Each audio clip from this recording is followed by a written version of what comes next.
እሺ በቀዳማይ ክንዛራረብ ኮለና ብዛዕባ ግርጭታት ኣብ ቤተ ክርስቲያን ከምጽኡ ዝኽእሉ ነገራት እንታይ የሚልና ተዛሪብና ነርና ካብኡ ምን ዝርዛር ግልጽነት ኢልና ተዛሪብና ነርና መራሕቲ ቤተ ክርስቲያን ሓደ ግዜ ብዛዕባ ዝመደብዎ መደባት ግልጻት ምዘይኮኑ ምስቶም ጉባኤ ገልገልቲ ወይ ድማ ምስቶም ምእመን ብዛዕባ ኣካይዳ ብዛዕባ ትሒዞሞ ዘለዉ መደባትን ብዛዕባ ዝውስኑ ውሳኔታትን ብዙሕ ጋሻ ነገራት ክኸውን ስለ ዝኽእል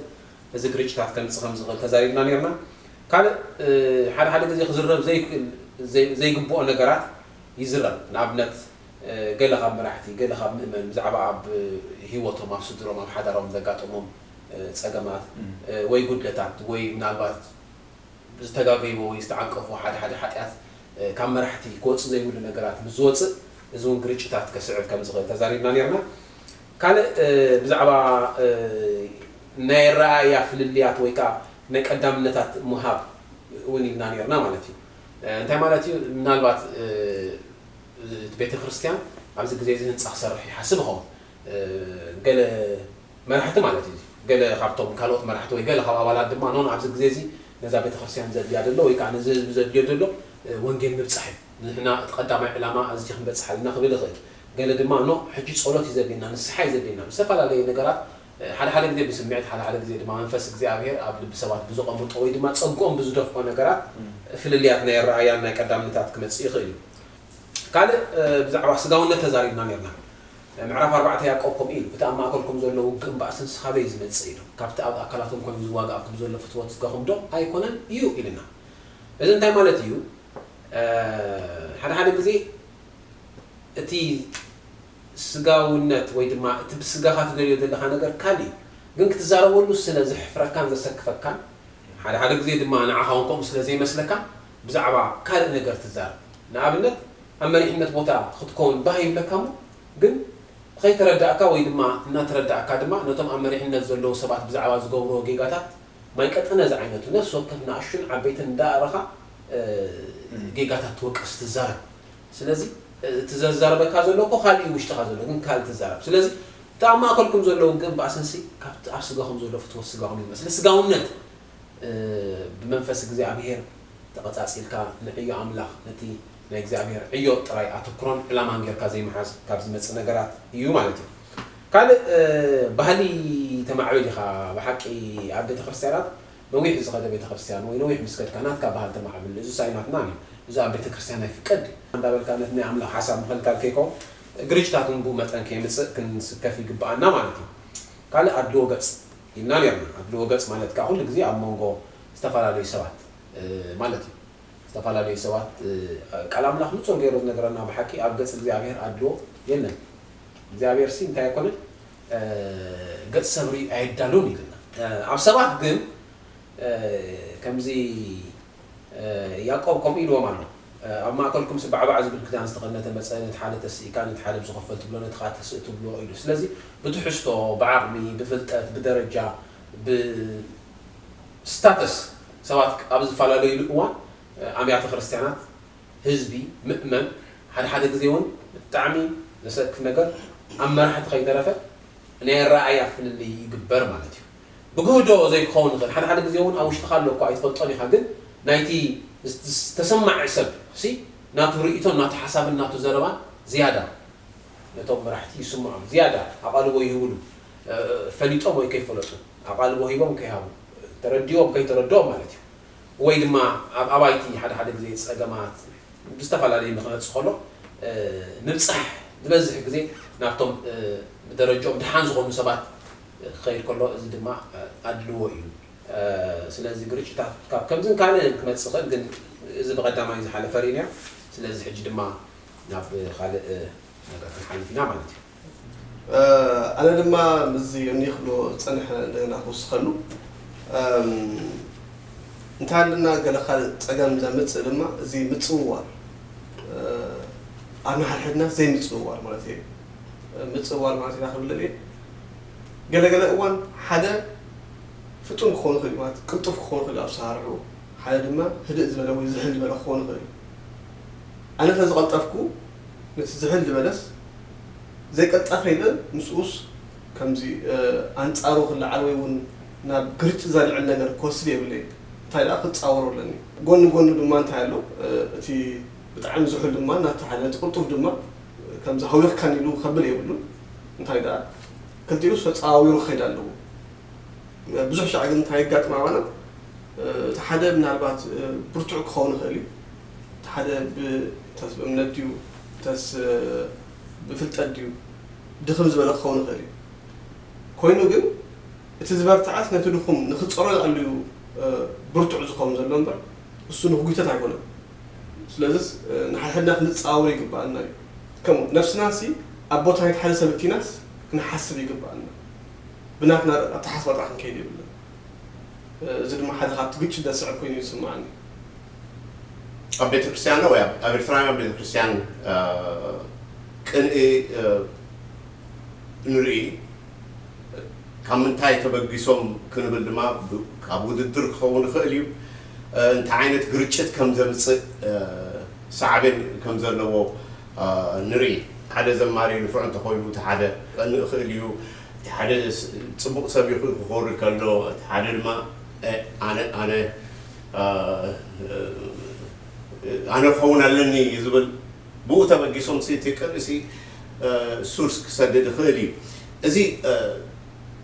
حمامي البيت كريستيان ازي ناي ساولن ناي داويتن كما عبدتن تمصانا اب قدامي سامويل ميراف 18 ولا كم دس بلني كون دما مساتو داويت نتي فلسطيناوي قتلوا مستمرسه كاب كلن ከተማታት እስራኤል አንስቲ በخبرون በእልልታን በመሰንቆን እንዳደረፋን እንዳሳሳዓን ንጉስ ሳኦል ከቀባበላ ወፃ እተንንስቲ ከምዚ ኢለን እንዳደረፋ ተቀበላ ሳኦል ሽዑ ዳዊት ግና ዕልፉ ቀተለ ሳኦል ድማ አዝዩ ተቆጠዐ እዚ ዘረባ እዚ ከአ ከፊው ተራዮ እሞ بلا نداويت الف هابو نايدما شح هاباني دغم منغست طراي يا تريفاتو زلا ساول كاكابتا معلتيا ننجو نداويت بكفو عيني طمتو ازي كاب قنئ تبغيسو مالتي سلازي بيت كريستيان وامراحت بفلاي كابتي غرچت زمص حدا عبصقم سرزغونه مرحتي حسبولو زغبا غداي يلي حسب اذا يكشت بلاد نبركا ابا حنت حساب لا تزيلاتني حدا تاريخ بفلطو ناي عالم وددر نيرو يدوم ناي غويا نتقدما يدوص ابتا وددر نبرتا هاجر حاولت تخسر حلي نيروتي ابل علتي وهوم غنزب وانچاغ إذا حاولت مستسرحت من كان يمثله إدخال أي جوزة نحكي يقولون دلنا إدخال أي جوزة سي مو ورا درتها مسخة دخون إدخال أي سي بقى كذا زي كلام تحاول تغريها ما زيادة ربي شو أنت عم تجيبوا حدا معلتي نزح حاولت زيادة خفرس على إلو نع خفرس ليتي ملو ليتي بد قبل حاجة يروحون ده المساريات تحيز ده حاجة تاتان كاتب انت حاولت وريقص بعد ما قتيلات ويد نحكي ان من تايو خال ايدوس دوار ادر ايردا اكاني نسا ذكر يا بتاتولان نور كان خال كوسخوز دلي حسابات انت عيلو ابنا ارترا بيتكريستيانات بزح غريچت زمص زلو ممرحينا ايو ممرحينا صحف زي مخان ممرحينا سي كنمرحلو نديدلو نخلو هاغوفنا اقديمو حاسيبو وحج كيمص مغد وحج صرق زبلوني حق خمي ادلاي كمزي كغاطم يخيل ايو تبايلو زي كمزي تقونه كمزي كمزي تغاطم دما ازينا وسينا تبايلو بون تزخيد كاب كنداي غريچت مدحنا الى امن قدما ولا غريت نتي ممرحيو تتصحفه ذكرو سب አይህሉን ያንዛ مستقاچخا غريچت مسبزح ገለም ስበጽሒና ንግንጽሎ እንባ ክንምረሐሉ እንዲደለና በሕልፊ መራሕት ቤተ ክርስቲያን በታ ተባሂላ ታዘላ ክኸዱ ዝኸሎ መጀመሪያ መምርሕ ተዝሉ ባአድማ ክኸዱ ኩሉ ሰዓት ተድቃለሱ انت دا مست ممرحي زقاطو ነገር ኮይኖም ክሰርሑ ደለዎም ወይ ክግበር ደለው መምርሒ ንኹሉ ሰዓት ኣይኮነን መቸም ዝጽሓፍ ከም ሓይሽ ግሊ አሜንድመንት ይግበርሉ አሜሪካ ከማንት መምርሒኦም ናይ ሃገር ሙሉእ ይቅየር ገለ ነገር ምዝጋጥም ገለ ነገር ከጋዋንፍ ከሎ ወይለ ነዝድ አخم ዘይራአና ተባሂሉት መምርሒ ክዕር መምርሒ ከይተዓረ ክልወጥ ይብሉ ምክንያቱ ጽባሕ ምግጫው ከይምጻና ስለዚህ መምርሒና ጽፉፍ ተዳልዩ نم حيشود ما خلنا جن بوق جنا تقيدنا ننبر حزب الفلتو مراحت الزفلتو هجي نقول سبت الفلتو ما مرحنا انتهي بزعباز قال لنا نقولك مسخلص ما مرحنا انتهي نحرق حدش نقول مزيخ وا مو بزعبازي كم دي مسألة لهم ما مرحنا لا تصفو كتس علي ما محياشين تزقبر كابزوح قريتش مدحنا إلى حسب شيء قال لما على غابتي نقرأ كتاب كالعلوز غيرنا نحسبهم طيب مئزاز مالتي مئزاز تعني صبغ نقل نحرت عزيز كاقول لك زي برغة تعلم زي مئزاز كا قرأ كتاب يمتسي مالتي مئزاز كنا نقول ناقل حجي لمن يحات إزاز مغال الزابير يحات إزاز مغال الزابير إزاز كلها خا سلطان زبلي لنا لإግዚአብሔር ቃል ካብ እግዚአብሔር ይቆይካኒ ሰባት አይኮኑ ሰሪዖም በእግዚአብሔር ተሰሪዖም ስለዚህ ተዋዓለ ቤተ ክርስቲያን ዘሎ ስልጣናቱን ናይ እግዚአብሔር ኢድ ከም ዘሎ ተረዲና እንክተሎ ጽቡይ ማለት ኣብ መጽሓፍ ቅዱስ ሳኦል مستسعر ካብ ንግስነቱ እግዚአብሔር مسعر بسامعيل يروخان ዳዊት مسقو داويد كسبتي مشارشة وان كسبتها سأرز متلا كسبتها إنفيتيشن يوم ما تصويرهم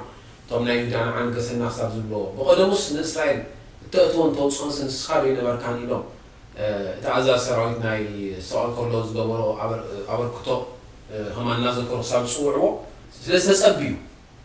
እግዚአብሔር مسؤوم ذلوا بنبيات يجروا كمان نجيروا نسوا تسأبيو نتنا እግዚአብሔር جزء هذا جزء أب حدا بعتي نسأل كدليوم سوسة داويد أخبرت خلنا سأل نبين رخيبه مالتي بس ناي داويد بس بعليه أبوه سوريا مالتي نحرت أيلمو تاجزي أبي ربي كحليف خذ كاز بدأ كاجزي سمسي أيلمو أما تحقولش أبي ده خذ كحليف كاز لولو جزي أبي يلنا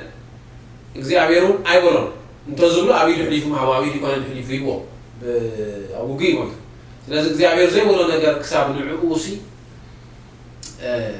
نخاط له خدفع فوق زغ النجار شيء من زعير ناتقص تزاري ومالتي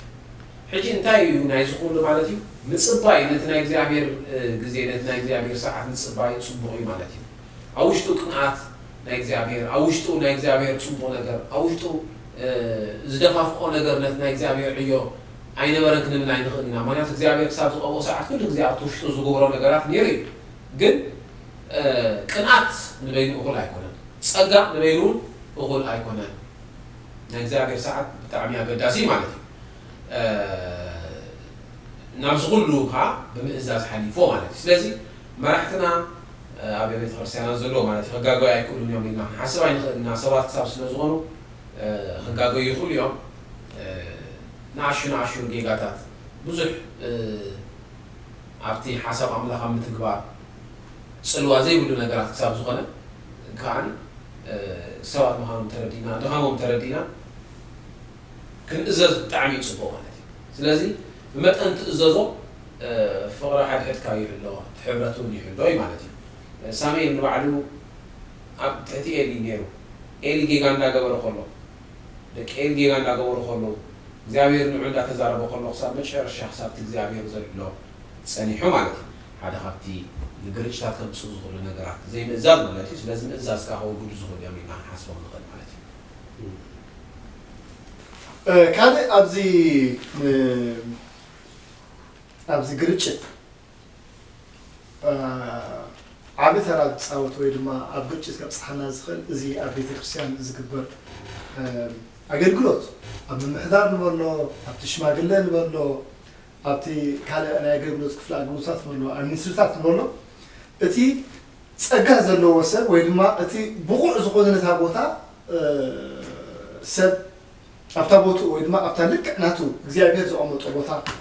ከናቅምጦ ዘይመኽኣልና ሓደ ኩሉ ግዜ ኣብቲ ዘጋጥመና ነገር እዩ ሓሳሓሳ እንታይ ናይ ንገብር በቲ ዘለዎ መምዘኒታት ወይ ድማ በቲ ናይ ምድራዊ መምዘኒታት ወይ ድማ በቲ ኣብ ዓለም ዝተምሃሮ ትምህርቲ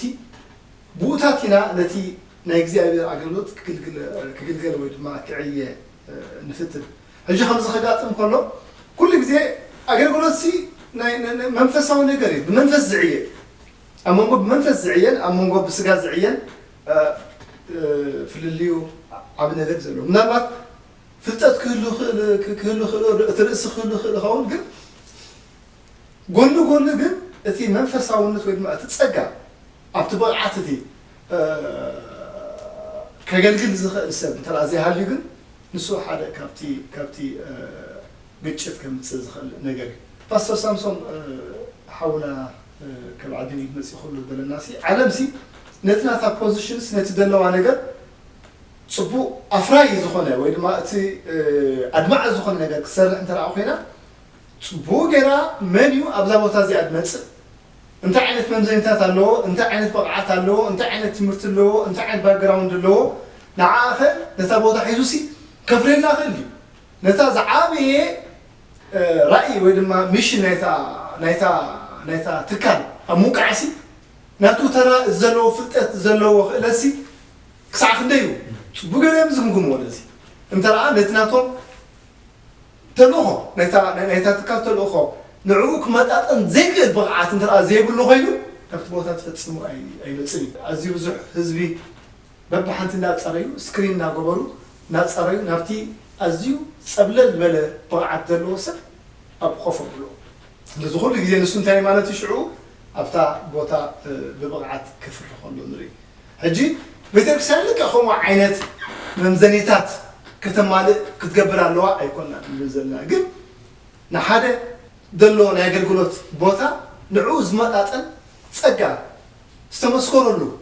እትሪኦ ኣዝዩ ዝርአ ፀጋ ዘለዎ ሰብ እንተረኣ ኣቐሚጥና ግን ኣገልግሎት ፍረ ክፈሪ ከሎ እረአ ማለት እዩ ኣየሎን ግን እንተረኣ እቲ ብቑዕ ሰብ ደየለ ግን ኩሉ ግዜ እንታይ ክህሉ ክእል እዩ ግጭት ክህሉ ክእል እዩ ምናልባት ንኣብነት ሓንቲ ቀሊል ኣብነት ክንህብሲ ንሓደ ናይ ኳየር መዝሙር መዘመራን ዝመርሕ ሰብሲ ብውሕዱ ገለ ናይ መዝሙር ፍልጠት ገለ ናይ ሙዚቃ ፍልጠት ኣብ ርእስቲ ቃል ኣምላኽ ፍልጠት ክህልዎ ከሎ ፅቡቅ ነገር እዩ እንተኣ ዘይብሉ ኮይኑ ንሱ ብከምዚኣ ዘምሩ ክብሎም እሞ ኣብ መንጎ ኣብቶም ታሕቲ ዘለዉ ድማ ርኦ በለ ኣዝዩ ዲቴል ዝኾነ ፍልጠት ዘለዎም ሰባት ኖ እዚ ከምዚ እዩ ክብልዎ ንሱ ከም ኣዛዚ ክእዝዝ ኣብዚ ቁርብ እቲ ግጭት ክለዓል ክእል እሞ እቲ ልክዕ ዝኾነ ሰብ ኣብቲ ልክዕ ዝኾነ ቦታ ብፀጋን በቲ ዘለዎ ብቕዓትን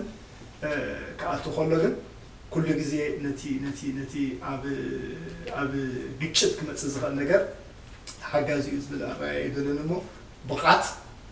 ኣብ ኣገልግሎት ብቕዓት ኣብ ዝኾነ ይኹን ቦታ ብቕዓት ኣብ ምምሕዳር ብቕዓት ኣብ ሽማግለ ኣብ ኩሉ